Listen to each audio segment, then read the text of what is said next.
All right, YouTube, let's get it. I'm live once again. It is Uncle Makara, all relations. Let's get started with today's video. We're talking all about the victim mentality. I think it's an important topic. And of course, we have to start off with a quick disclaimer. I am not a medical professional. I'm not here to give you any kind of, advice that is going to take you off of your path in any way. You have to listen to what I'm telling you from your own perspective, get an understanding, get a feel for the teachings, okay? And of course, read the disclaimer, okay? Good. And when I say victim, I'm not talking about actual people who are victimized, okay? I'm talking about the mentality, okay? So victim mentality is a mindset where someone perceives themselves to be a victim of circumstances. So it's a feeling helpless that you cannot change your situation around. So that means you're going to constantly blame others for your personal problems. See that? Okay. 1 second. Let me just change this so you guys can comment. All right. Cool, cool. Share, copy, just sharing it to the Telegram. All right.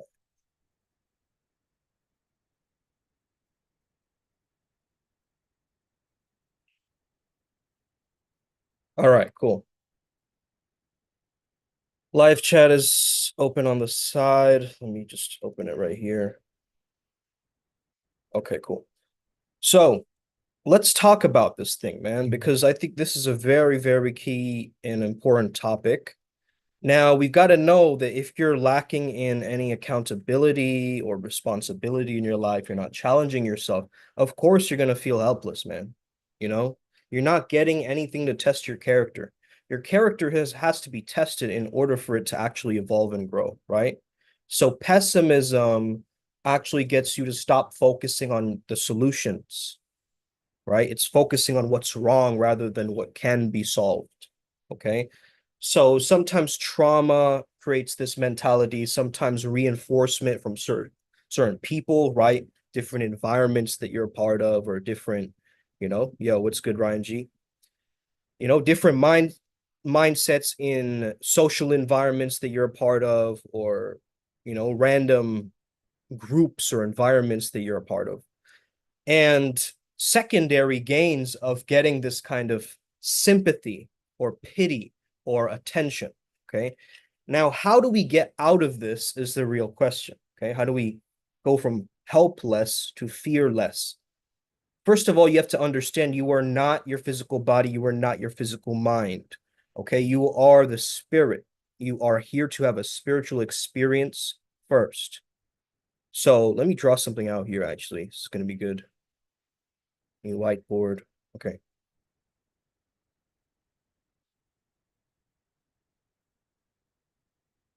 So originally you are completely whole, like a circle. Okay. You are this purity, this 0 point, this oneness. But as we grow throughout life, okay, what happens is this circle starts to get jagged. It starts to get shaped by our environment, people, right? Different situations and things. And it can almost be like a fragmenting. So imagine this is like being split and cut up in different ways. People with so many of these personalities, right? But what happens is these pieces chip away from each other and they start to separate from each other more and more. And so the more they start to chip and separate, we create something called fragmentation. Okay. So we start to fragment into these different pieces. And the more you start to fragment, the more depleted an ego you have. Okay. And the more depleted and smaller your ego is, the less you can do things with it, right? Now, people try to erase this line through kill the ego death, okay? Remove the ego, amputate it. That's not the solution either, okay? We've got to start making these wonky lines, right, into straighter lines. We have to try to get as close as back to our optimal design as we can. Okay. So one way you can try to work with this energy is reframing the story from one of victimhood to one of being a survivor, right? Being somebody who just has pushed through the pain and come out of the other side, right? Creating resilience and empowerment for oneself rather than saying that, oh, I'm just stuck in my past experiences and it's just playing back like a loop, right? Now, as we grow older, we also start to get more rigid, more stubborn, right? And so we actually close this ability to, we're like, we want to change the shape, but it's like, right? Starts to constrict. So you start off like this, and then over time, you start to constrict in life. You start to get different patterns, different holding patterns, either in your physical body, but also mental patterns or things that you're actually going through, right? So this is a very important aspect that we start to look at positive self-talk, right? The way that you're speaking to yourself. You want to be a balance, okay, of Goggins and Tolle at once, okay, right? David Tolle or Eckhart Goggins, okay? let's call it Eckhart Goggins. I like that. Okay?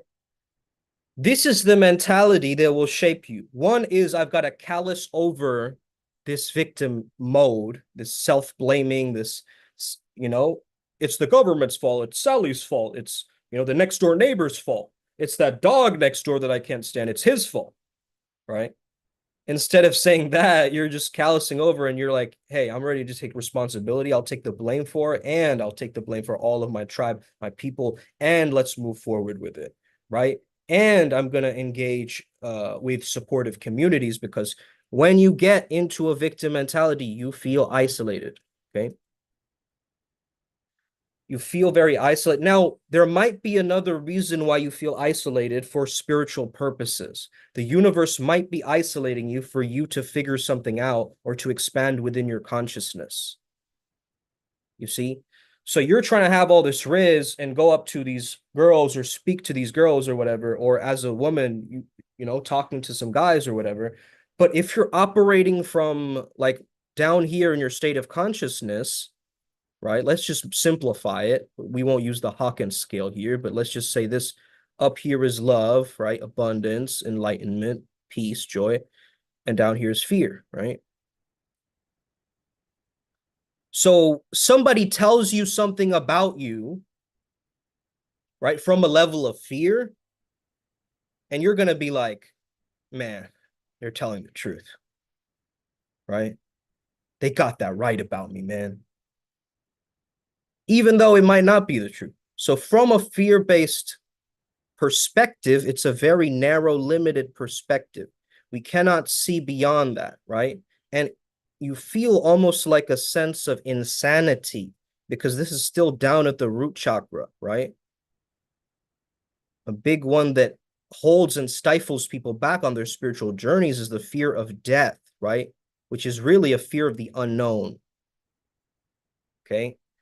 And grieving and letting someone go who has passed on or moved on from this world. I went to, Shoshan ceremony, Shroddo, right? We call it. It's like a funeral celebration in a sense. It goes on for multiple days, and so I was there yesterday and the day before, and everybody was just giving, you know, flowers to Mum as we know her, and it was great. It was a great experience, to understand that.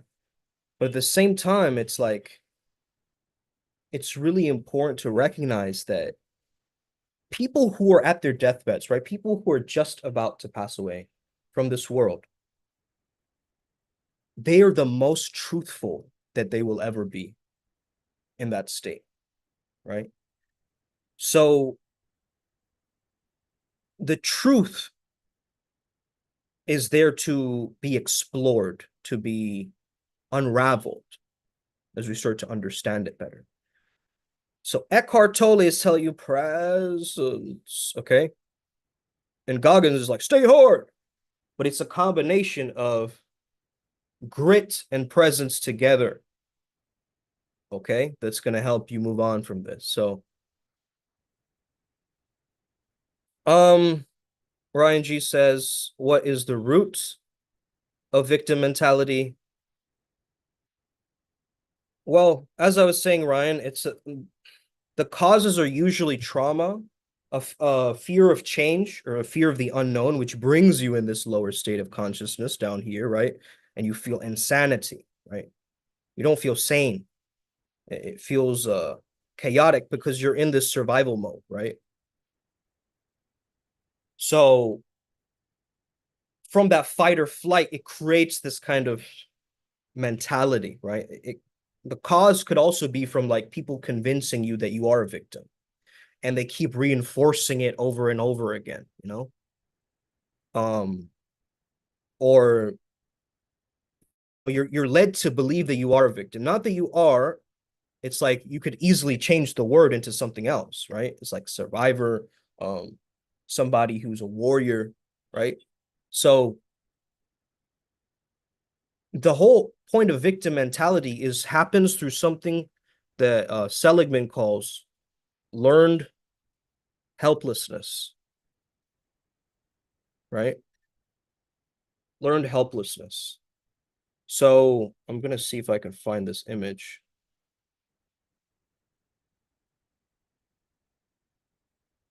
Because this example, it shows you exactly what this learned helplessness is.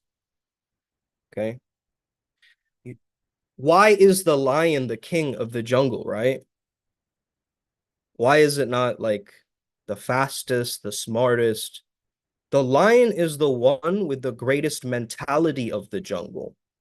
When they see an elephant or whatever, or when they see a gazelle, they know it's time to eat. There's my lunch. Whereas an elephant automatically starts to run away from the lion, right? But anyway, so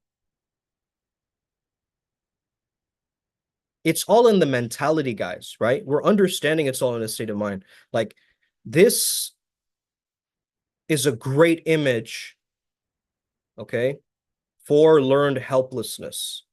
Because look, this elephant clearly has the strength to rip away from this rope if it was believing in itself, right? If it had the self-belief, it could have ripped it away and set itself free. But maybe their environment is telling him, you're such a weak little elephant. You can't do anything. You're not good enough. You can't do that. You can't have that, right? And so this elephant is going, damn, man, I guess so, right? And so in psychology, we call this term the looking glass self, right?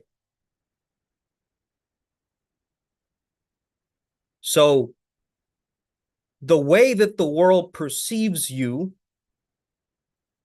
it starts to become you because they're sending egregores, they're sending thought forms in your direction. And if you choose to accept or latch on to these, okay, um, yeah, it starts to cause more issues around it. Okay. So if they're like, you're so incompetent, you are not good enough, you start to believe that about yourself. Okay.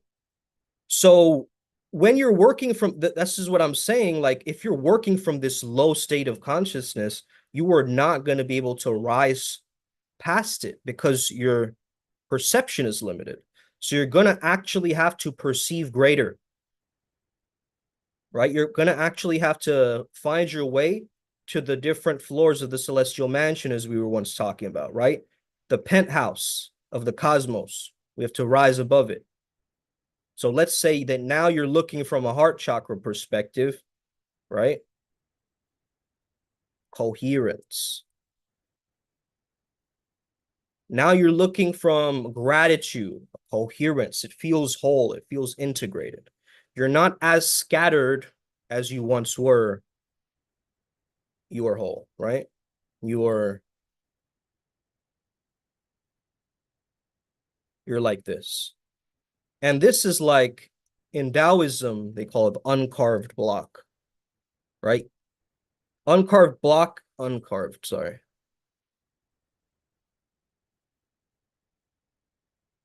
So this is like your stock character, right? Archetypes are really, really key and important, guys, right? When it comes down to victim mentality. If you have a victim archetype already in your either in your astrology or your gene keys or like your personality quizzes of any sort, if you have any of those, it's gonna have an impact on you. Okay.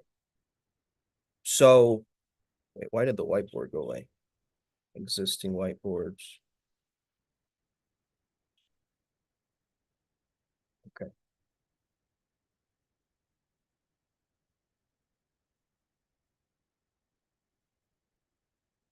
Okay.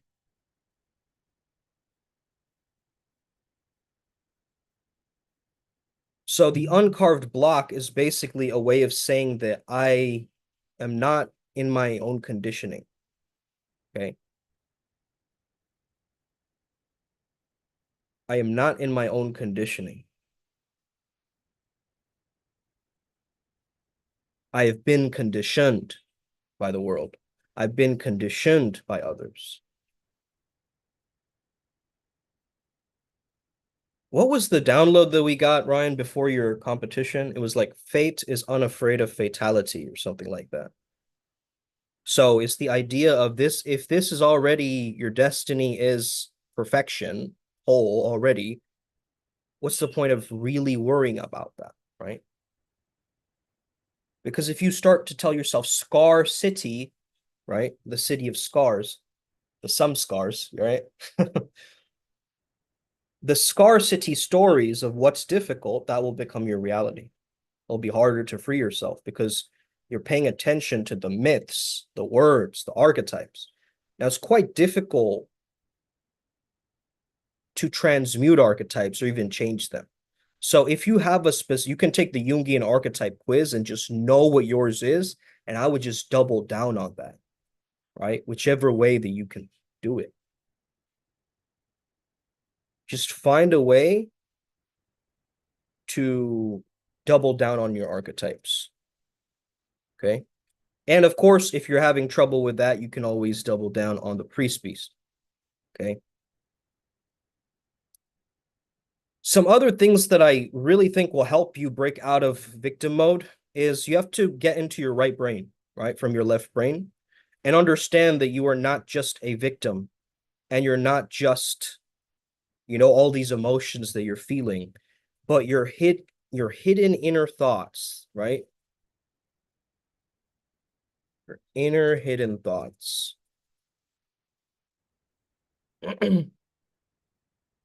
They're like epic, bro, right? Ancestral DNA, okay? Like Da Vinci codes, okay?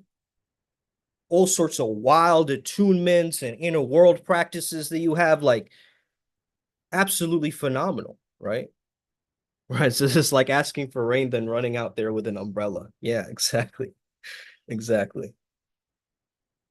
So this is like your real authentic self. But then you have like, let's say social media. Okay. Then you have someone's opinions about you. Then you have all these different things that you're told to believe that your dreams are meant to be like. Then you have like the overgeneralization that you use, like all women are like this, all women are hoes, all everybody can suck it or whatever, right? Instead of saying like, okay, I really need to work on this. So then we have like these are like flower petals here, and I'm drawing them like flower petals because this is actually telling you everything's pretty, everything's peaceful, everything's fine. But also the flower petal, what does it do? It blossoms, correct? It's just meant to blossom. It's not meant to cover itself up with the petals. It's meant to grow those petals. It's meant to shine in its greatest light, which means shine from the inside out. Those hidden inner thoughts, when we finally shut off the petals, the petal interference or whatever, right? We start to shine. Okay. The flower does not dream that the bee is going to sit on it. It just blossoms. It just blooms. All right. So this is a very important aspect to understand here. Okay, guys. Now, the reason I mention archetypes is the archetypes that rule you will continue to do so. Right. And not a lot of people want to tell you this stuff, but it's really, really important.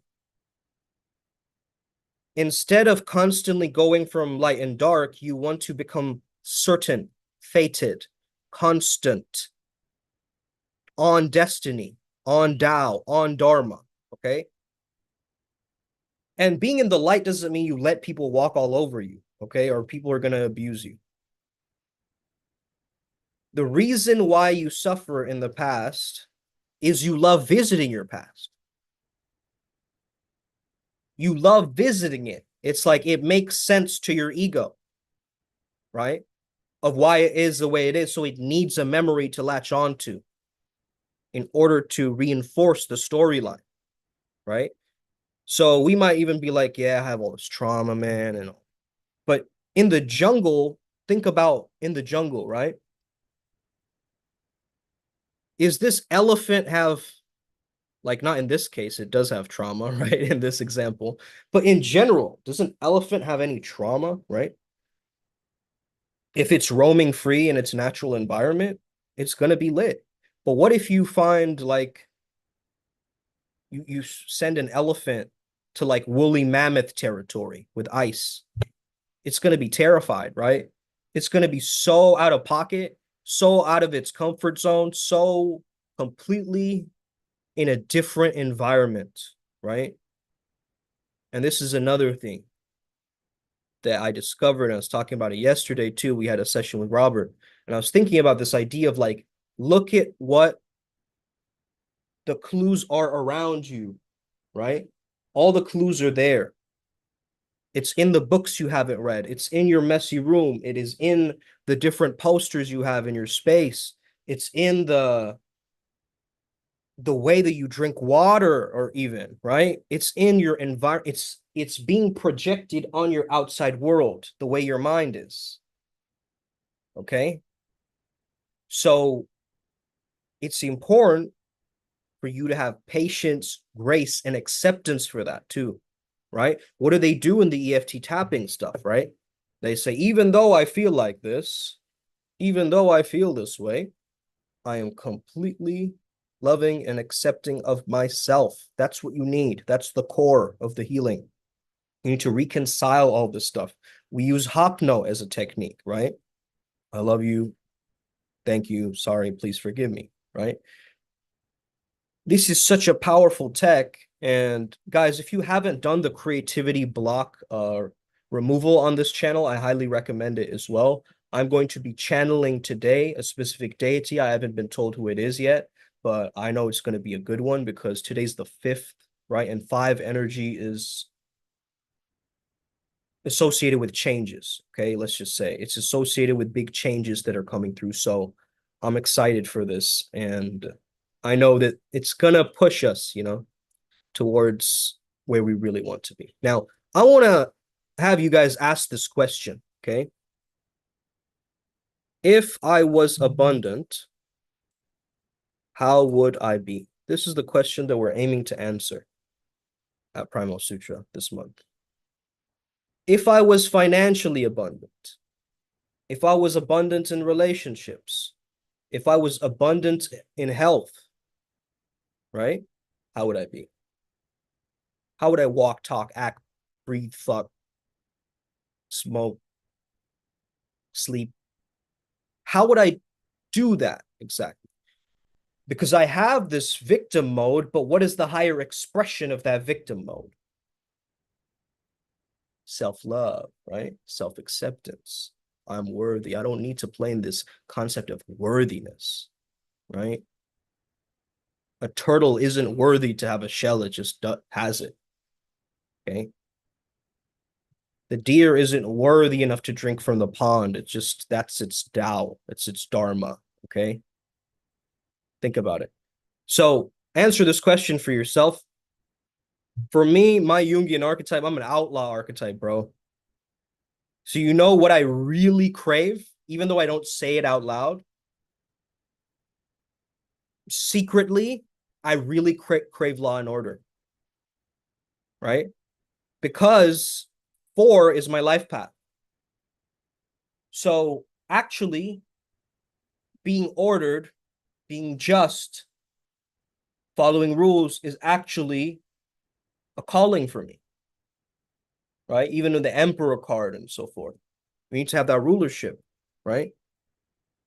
So law and order, like think about it like this: why does a criminal get sent to jail? So while he's in jail, he can finally relax. Okay, his mind is peaceful at jail. So this is why, we had this thing called the beast process as we joined the IMC Nation, and our mentor AZD, he shared with us this process where it was actually inspired. The process was actually inspired by like just being in solitary confinement. He wasn't himself, but he's connected with people who are. And so it started from this understanding of I am imprisoning myself, right? I am locking myself down. We called it the lockdown back in the days, but we were actually locking ourselves down every night and being like, this is my time, right? And I think that really played well into it because we were beasting, right? We were becoming animalistic, but that animal needed the structure, right? And I'm starting to understand each month we subscribe to so many of these different ideas and concepts, right? In other months, it's different. Other months, it's completely different. So time will tell you your theme, right? Time will tell you your theme. Self-sabotage. Yeah, self-sabotage is an interesting one because it could play into the archetype again, Like think of like hold on. Think of like the underdog, right? It loves the climb. So once they reach the goal, they sometimes self-sabotage just so they can build it back up again because they're high off of that climb. And maybe there's a limiting belief in the way that tells them they can't go beyond this point or something, right? But it's like, don't justify that, like, because I'm an underdog, I'm staying stuck, right? Don't justify that, obviously, but I'm just giving you an example of this, like how an archetype can affect us negatively even. It can affect us positively for sure, but you got to find a way that you facilitate that, right? So let's say another example of another archetype, like let's say you are the nice guy, okay? We all used to be this guy. Come on, guys, okay? We still are. There's a little residue of that, okay? What is the issue with the nice guy, okay? The issue with the nice guy is that he's not real, okay? He's not able to look in the mirror and say, I'm fat, I'm overweight. He's like, yeah, I'm kind of big boned. I mean, I don't have to be that jacked or anything, I'm kind of like, he'll tell himself all of these different things, right? To try to comfy the ego, right? The comfort of that. And I know because I've been this guy, right? So this version of you is not the authentic you. Realize that, right? What would the abundant guy be instead of the nice guy? Right? A lot of people say bad boy is the solution. No, it's abundance is the solution. Okay? Possibility, hope, advancement, optimization. right? Change work, transformation, self-actualization, enlightenment, okay? The bigger picture. Let's be honest, some of us even step into this archetype, the normie archetype. I've noticed myself behaving like a normie at random times, and then I have to be like, cut it out, bro. Right? Like, why are you doing that kind of, mediocre level behavior? Because there's probably some deeper thing happening. I want to fit in somewhere or get something as a byproduct or seek validation from something. There's always a deeper layer to understand here. But I've been doing this quite recently, guys. And as flowery as it sounds, it's actually very effective. Okay. So when I say I do this, I'm not saying I do this like a hoity toity, presumptuous, like, dude, right? I do this because it fucking works. Classical music, and I'll tell you the reason why. Okay, I'll tell you the reason why. Why do you play classical music? It's there to actually help you gain new neural connections in your brain, right? The instrumentation is in such a way that the dendrites start to spark. Okay. And then what you do is you either create or read a poem. Not only a poem, something that affirms something to you, right? So you create a poem based on metaphor, okay? Based on the poetic language. Why are we using a poem? Poetic language makes manifestation easier. Why? Because it's delving into the abstract, right? The emotions, the invisible, the describing what is indescribable, right? That's what art is planning to do. It's trying to make an illusion real, right? So artists are actually working towards finding the beauty that is there in different layers.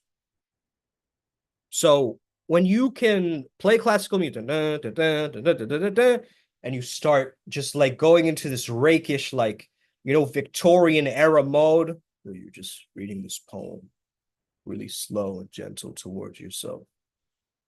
And it's just so pristine and precise, and every word turns you on, man. Every word is like dripping honey out of your lips, and it's so illustrious and mellifluous, and it sounds so good coming out of your mouth that you hear it. And with the classical music together, it's just such a deep synchronicity that will melt you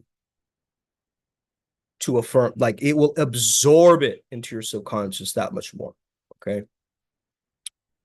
So guys, let me know in the chat, right? I see 4 people watching right now. Okay. If you were abundant, how would you be? Okay. Tell me how you see yourself, maybe what you walk like, what you look like. How do you see yourself in an abundant vision of you? Like if you were to future project the timeline, right? 5 years from now, what does abundance look like? What does abundance smell like? Right? All the senses.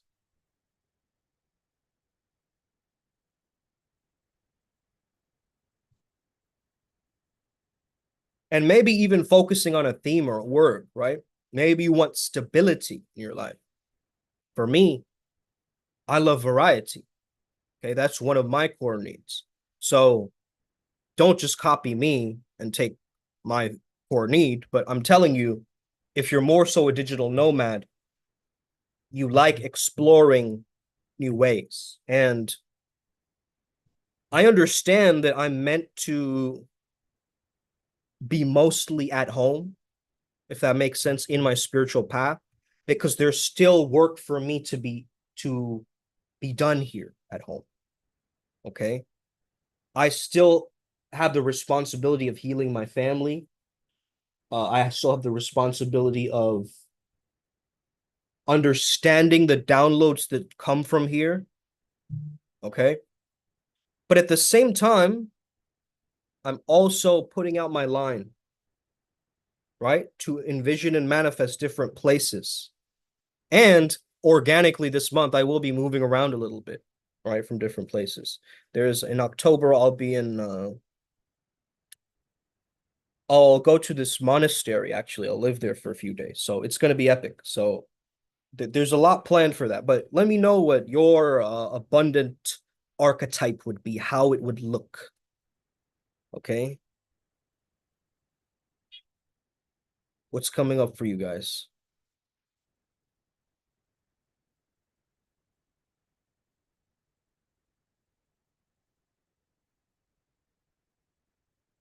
Let me see if I can find an image of this guy.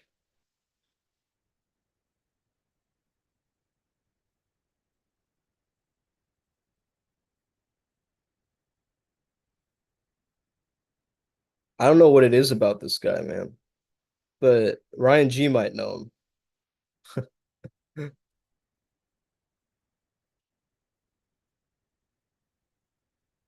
Ryan G, you remember that weird like anime that was what was it called? JoJo's Bizarre Adventure or something like that. Do you remember this guy? Like, I don't know what his name is. Dio, right? Or something like that. Dio Brando.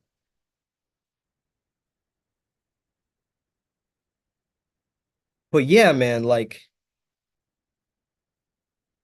there's something about this swagger, right? That creates like this is the vision that came up. I don't know if I'm gonna look like this though, guys. However, the archetype is clear to me. When I see an image like this, it actually sparks my subconscious mind, right?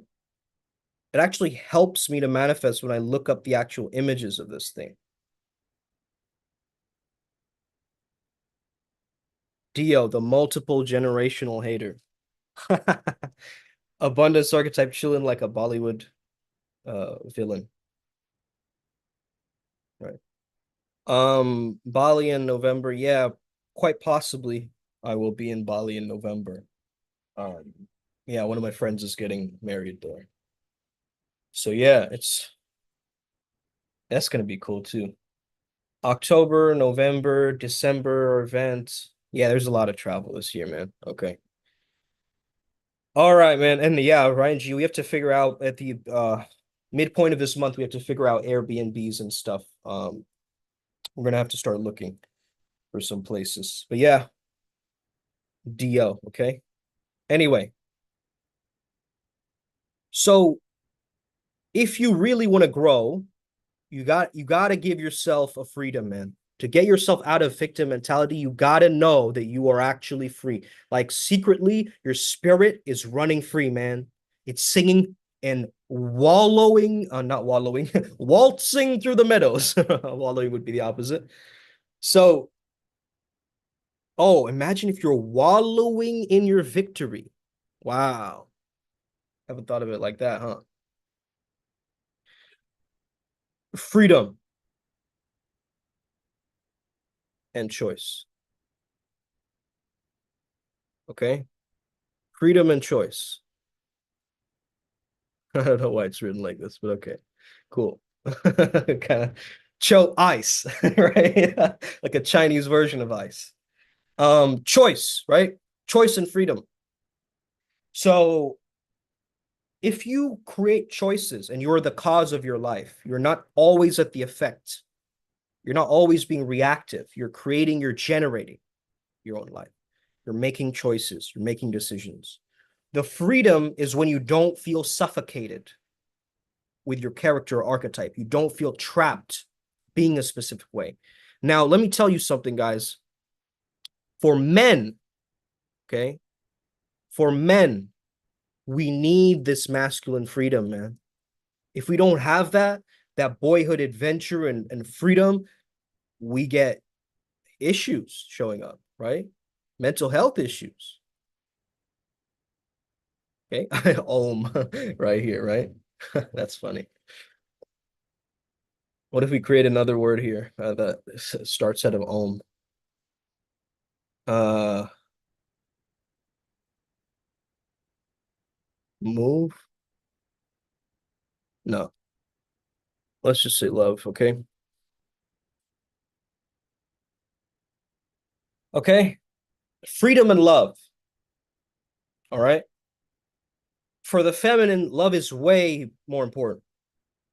For the masculine, freedom is way more important. Both need both. Okay. Both males and females need both. But we need it to differing degrees. Like, let's say more men want the significance aspect of feeling that they're actually a valuable member in society. And most women, they want the care, the compassion element. Okay. So that's not saying that men aren't compassionate, but that's just saying that it's more likely that this is the case. Okay. Not making generalizations here, making solid points. Okay. Now, I like Om being in the middle for some reason. Maybe we are gonna have to create like a word out of what's another word for love that starts with M? Hmm. Create a whole like framework for myself here.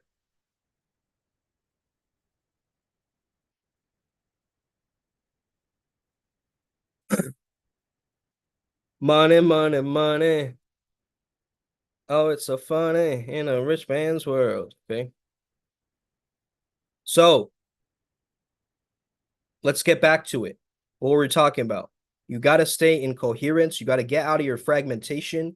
You've got to teach yourself not to feel so helpless. Okay.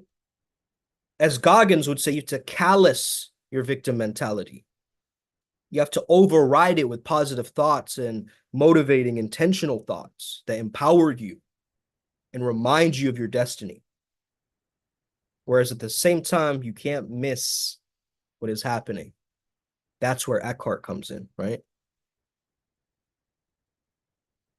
Next thing, you got to decide if you were abundant, how would you be? Figure out these different versions of you and realize you are not any of them besides that abundant version. Okay. Call it out for being a phony version of you. Okay. Call it out. Because if you truly knew that you were a land swimmer, you were a flow state Jedi, you were the Obi-Wan in this thing, you wouldn't need to try to bypass or, blame other people. There's a little nursery rhyme you can remember. VICTIM, I am me because of them. Okay. So that means that victim is really a way of saying it's not my responsibility.